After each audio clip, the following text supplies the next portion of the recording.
कि भैया ठाकुर जी की दो पत्नी हैं, भूदेवी और श्रीदेवी। भूदेवी किसे कहते हैं? पृथ्वी को। और श्रीदेवी किसको कहते हैं? लक्ष्मी को। ये दोनों ठाकुर जी की पत्नी हैं। तो ठाकुर जी का अवतार क्यों होता है? ठाकुर जी पधारते क्यों पृथ्वी पे? अपनी भूदेवी रूपी पत्नी को सुख प्रदान करने के लिए। कुछ दिन उसके साथ में विहार रमण करने के लिए ठाकुर जी पधारते हैं। तो इस बार जब कृष्ण प्रकट हुए तो लक्ष्मी जी ने जब उनका स्वरूप देखा, नंद रानी के गोद में नन्हे से बाल कृष्ण को देखा, तो लक्ष्मी जी के मन में ये भावना उत्पन्न हुई, इतने सुंदर मेरे पतिदेव ठाकुर जी अपने अनावृत निरावृत चरणों का स्पर्श इस भूमि को प्रदान करेंगे। क्योंकि ठाकुर जी जितने दिन ब्रज में रहे पैरों में पादुका नहीं पहनी।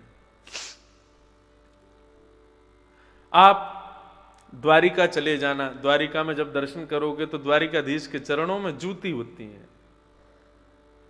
दक्षिण चले जाओ तो रंगनाथ भगवान के महाराज चरण शेष नाग के ऊपर रखे हुए, नीचे पृथ्वी पर छुपते नहीं है। और बद्रीनाथ तो बैठे ही पहाड़ी पर हैं, ऊपर तपस्या कर रहे हैं, तो चरण छुपाने का कोई अर्थ ही नहीं होता। ये तो केवल वृंदावन ही ऐसा भूमि है, वृंदावन का ही ऐसा सौभाग्य है, यहां पर प्रत्येक ठाकुर अपने दोनों चरणार बिंदों को पृथ्वी से छिपा करके खड़े, और चरणों में किसी प्रकार की कोई जूती मोजा कुछ नहीं पहनते। अब सर्दी आ जाएगी तो हम लोग मोजा आदि पहनाना शुरू कर देंगे, लेकिन वैसे ठाकुर जी अनावृत चरणों से पृथ्वी का स्पर्श कराते हैं वृंदावन में। इसलिए यहां की रज की बहुत महिमा मानी जाती है। क्यों? क्योंकि ठाकुर जी बिना पादुका के रहे वृंदावन में, बिना पादुका के घूमे ब्रजरज में, इसलिए यहां की रज को रानी माना जाता है। यहां की रज अत्यंत श्रेष्ठ है, जिसने ठाकुर जी के निरावृत चरणों का स्पर्श किया। महाराज, ठाकुर जी के चरणों का स्पर्श साधारण बात नहीं है। कोई संत आ जाए तो हम भागते हैं उनको चरण छूने के लिए। विचार करो, इतने संतों के अधिपति, पूरे विश्व के अधिपति ठाकुर जी के चरणों का स्पर्श कितना बड़ा सौभाग्य प्रदान करता है। लक्ष्मी निरंतर चाहती है कि मुझे ठाकुर जी के चरणों का स्पर्श प्राप्त हो, लेकिन ठाकुर जी अपने अनावृत चरणों की स्पर्श लक्ष्मी को प्रदान करते नहीं है। पूज्य पिताजी महाराज अपनी कथा में वक्तव्य देते हुए सुनाते हैं, लक्ष्मी जब चरण दबाती है तो नारायण कहते हैं थोड़ा धीरे दबाओ। लक्ष्मी बड़े आराम आराम से दबाने लगती है, बोले और थोड़ा धीरे दबाओ, और थोड़ा धीरे कर देते हैं महाराज। तो लक्ष्मी अपने हाथों को मतलब मानो केवल स्पर्श मात्र करती है चरणों को, तब भी ठाकुर जी कहते हैं और धीरे दबाओ। तो लक्ष्मी अपने चरण ऊपर, हाथ ऊपर करके अपने हाथों की छाया से चरण दबाती है, तब नारायण कहते हैं हाँ अब ठीक है। इतने कोमल चरण हैं, चारों चरण ठाकुर जी के। लक्ष्मी को भी स्पर्श प्राप्त नहीं करने देते ठाकुर जी। ऐसे चरणों का स्पर्श इस वृंदावन को प्राप्त है। तो जैसे ही श्रीदेवी को पता चला कि यहां पर बालकृष्ण प्रभु चरणों में पादुका धारण नहीं करेंगे और अपने निरावृत चरणों का स्पर्श भूमि को देंगे, तो श्रीदेवी को ईर्ष्या होने लगी, लक्ष्मी को ईर्ष्या होने लगी कि जो स्पर्श मुझे मिलना चाहिए वो इसको भूदेवी को क्यों मिलेगा। तो हमारे नाना जी कहते थे कि श्री आकर के, लक्ष्मी आकर के नंद बाबा के भंडार में बैठ गई। तो लाला की हैवे की खुशी में जब नंद बाबा लुटाने लगे, तो लुटाया कब जाता है? जब दिखता है कि हाँ भाई खूब भरा पड़ा है तो मन करते थोड़ा बहुत लुटा दें। कहते हैं, बोले कि जब नंद बाबा लुटाते तो श्री दुगनी होकर के बैठ जाती, बोले ताकि इतना लुटावे, इतना लुटावे, इतना लुटावे, ब्रजवासियों की जेब भर जाए, घर भर जाए, कहीं रखने को जगह ना मिले तो स्थिति क्या हो जाएगी। बोले लुटाते लुटाते नंद बाबा के हाथ से निकले हुए सोने चांदी आदि सब पृथ्वी पर आकर के परत बना लेंगे। तो जब श्याम सुंदर यहां पर चला करेंगे तो जो स्पर्श भूमि को मिलना चाहिए वो भूमि को ना मिलकर मुझे मिला करेगा। इसलिए नंद बाबा के भंडार कोष में आकर के लक्ष्मी विराजमान हो गई। नंद बाबा खूब लुटा रहे हैं और स्थिति ऐसी हो गई 2-4 दिन में कि ब्रजवासी लूट लूट के थक गए। तो क्या करते थे, जितना लूटा वो ब्रजवासी आगे लुटा देते थे। एक दिन ऐसी स्थिति हो गई कि पूरे ब्रजमंडल के ब्रजवासियों के पास जगह नहीं बची लूटे हुए सामान को रखने की। तो क्या करने लगे, बोले सब फेंकने लगे। तो पूरी पृथ्वी पर महाराज लक्ष्मी ही लक्ष्मी रज के रूप में विद्यमान हो गई। और फिर ठाकुर जी ने भूदेवी श्रीदेवी दोनों को सुख प्रदान किया, एक साथ अपने चरणों का अनावृत स्पर्श प्रदान किया। लक्ष्मी की वर्षों की जो इच्छा थी वो व्रजधाम में पूरी हुई, ठाकुर जी के चरण स्पर्श की। ऐसी स्थिति जन्मोत्सव के समय हुई है। सारे ब्रजवासी प्रेम आनंद से उमंग में भर करके नृत्य कर रहे हैं, गा रहे हैं।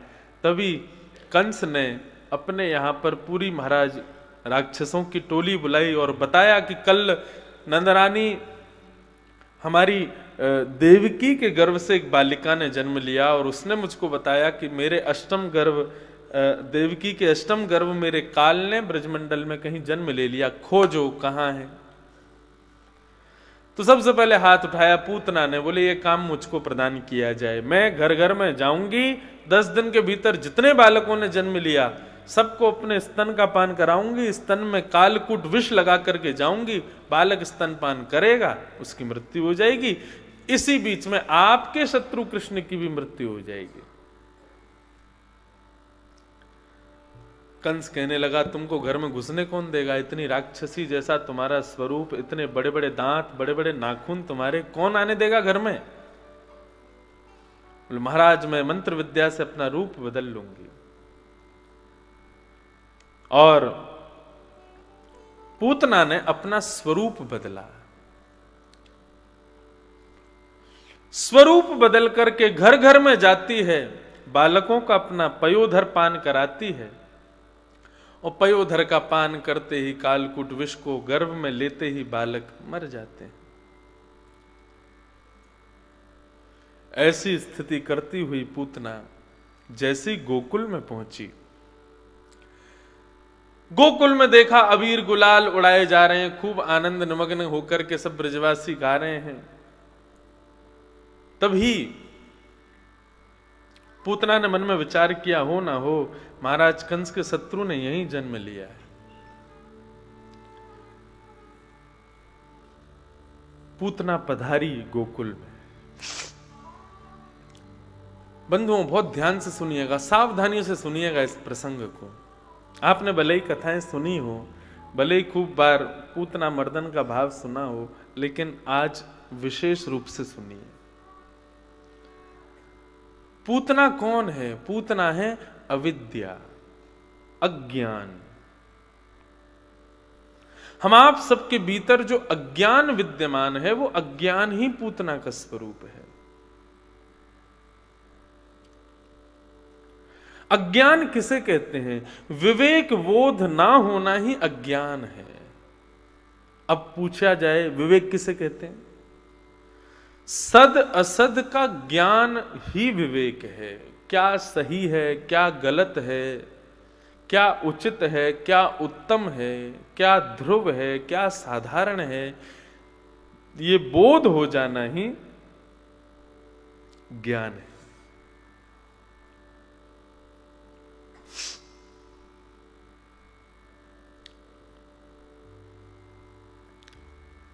मनोरंजन पिक्चर देख के भी होता है लोगों का,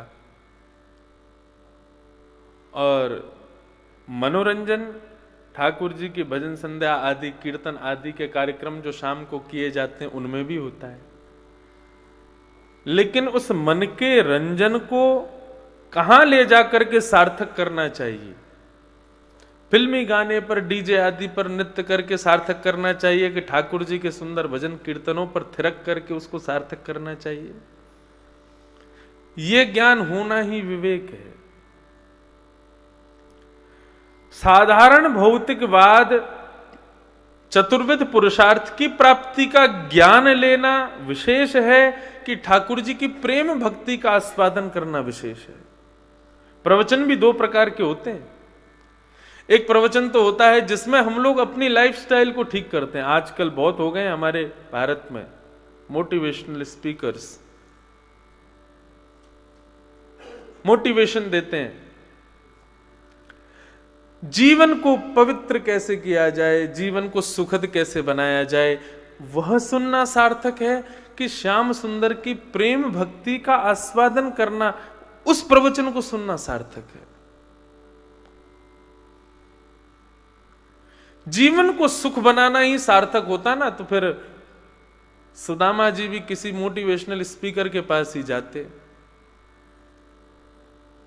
ऐसी कोई प्रसन्नता तो थी नहीं उनके जीवन में, ऐसा कोई सांसारिक सुख तो नहीं था उनके पास में, लेकिन प्रेम भक्ति का आस्वादन उन्होंने किया था।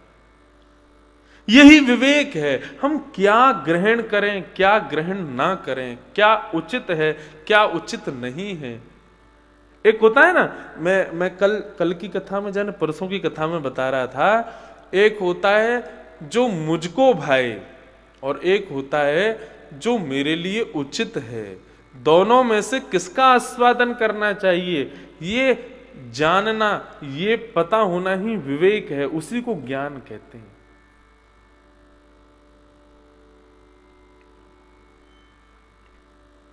आदमी तंबाकू खाता है, सिगरेट पीता है, ये उसको नहीं चाहिए, ये उसके लिए नहीं है, उसको चाहिए, बस उसके मन को भाता है, लेकिन उसके लिए उचित नहीं है।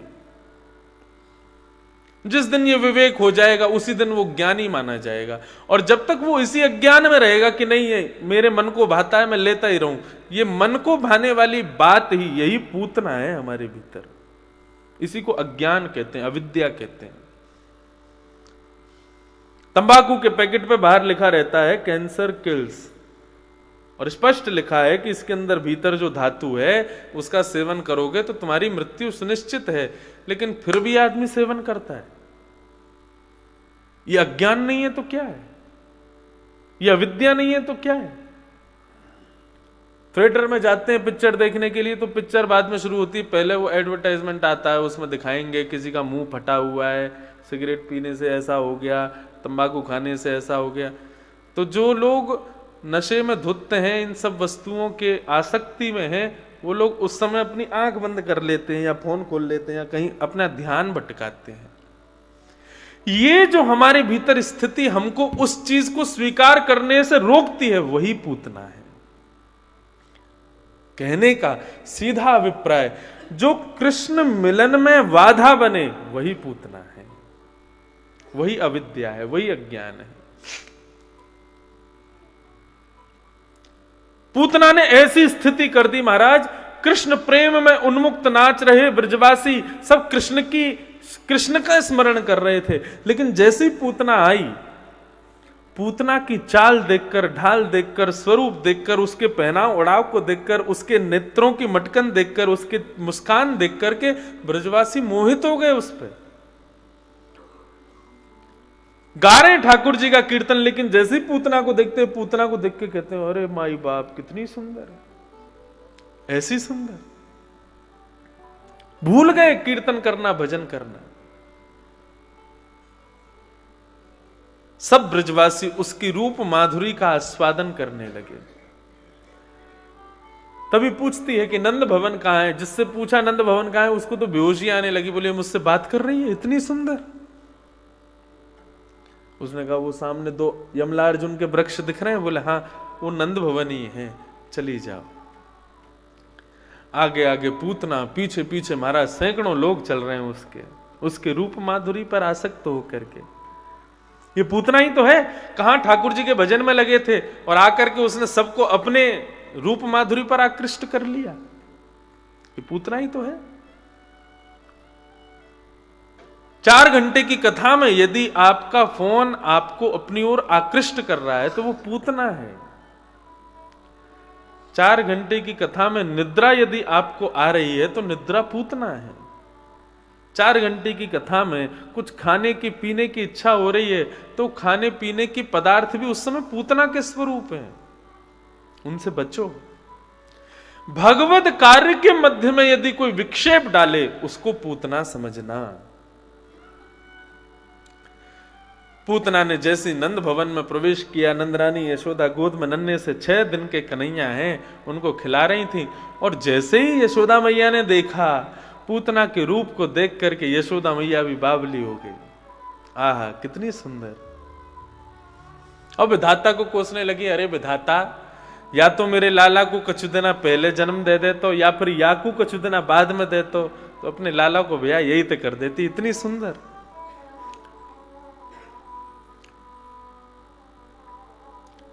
ठाकुर जी मंद मंद मुस्काने लगे, मैया रुक जा, बाहरी सुंदरता पे मोहित है गई, अभी अंदर को रूप दिखावेगी फिर देखियो क्या होगा।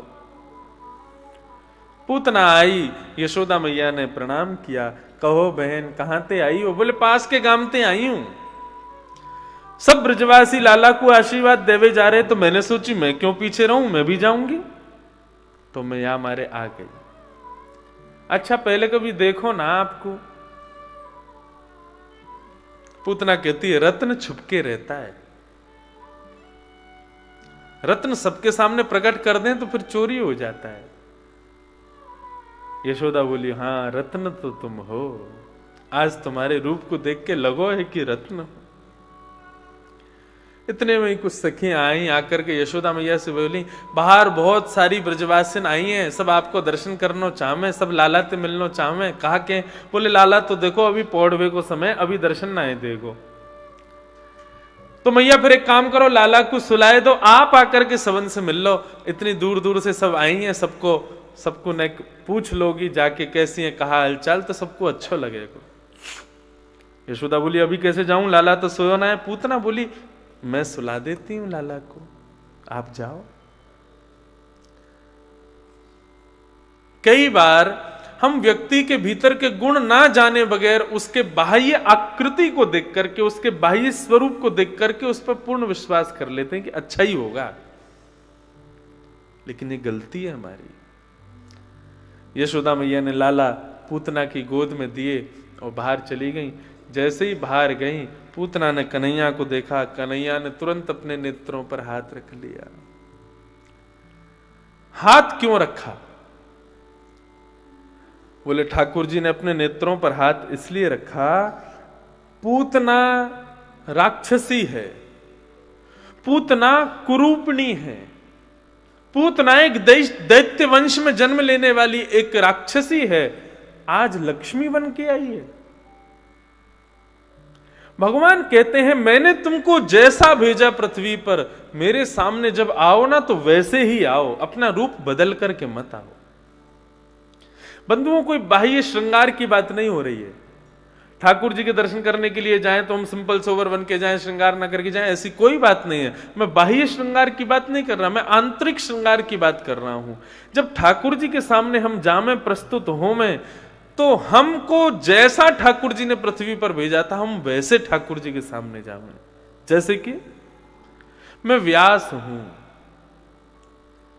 आप बिजनेसमैन हो, आप कोई विधायक हो, कोई मंत्री हो, कोई एक्टर हो, कोई सिंगर हो, ये सब कलाओं से युक्त, ये सब उपाधियों से युक्त ठाकुर जी ने आपको नहीं भेजा था। यहां पृथ्वी पर आने के बाद, श्रम करने के बाद आप उपाधि युक्त हुए, आप एक पब्लिक फिगर बन गए। लेकिन ठाकुर जी के सामने जब जाओ तब समस्त उपाधियों को, समस्त नामों को बाहर त्याग के जाओ, शून्य बन के जाओ।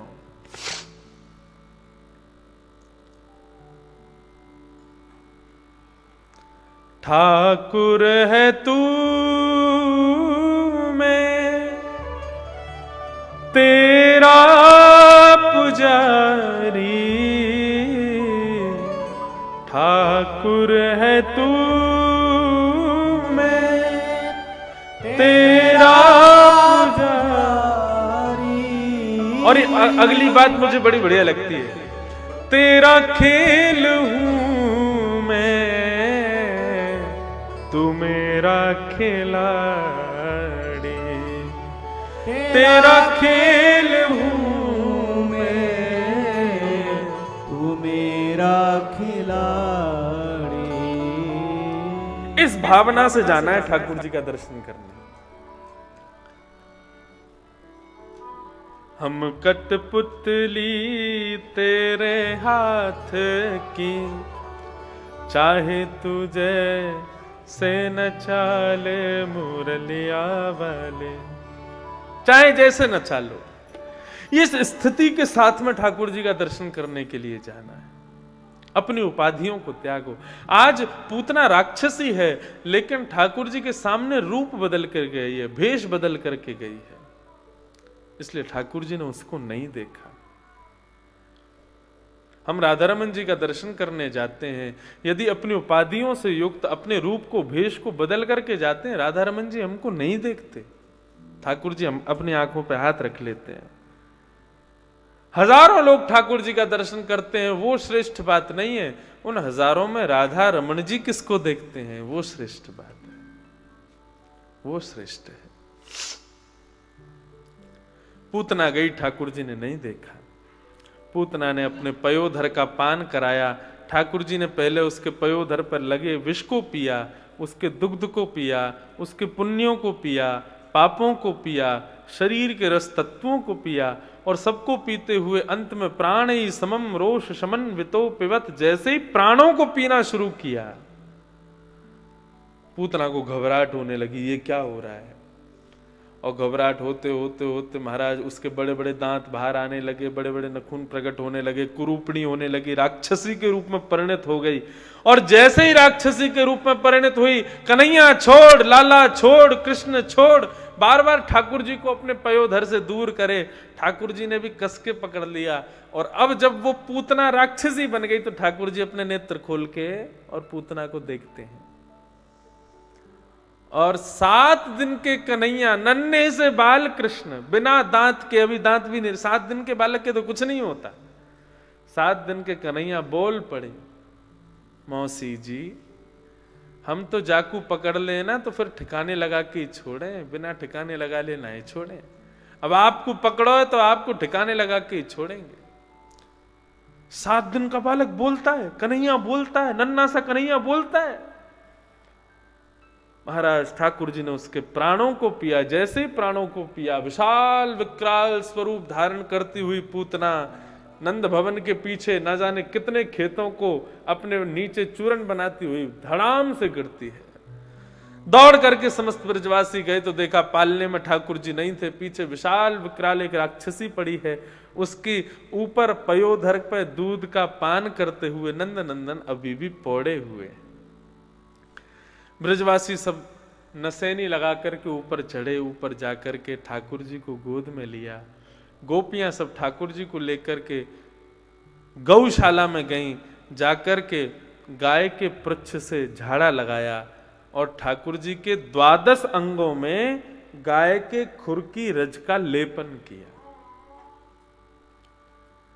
और सब गाय की पूंछ से झाड़ा दे रही, हमारे लाला की नजर बला अला सब दूर है जाए। इतनी बड़ी राक्षसी आ गई, यानी जन कैसी दृष्टि से देखो होगो, हमारो लाला स्वस्थ है जाए।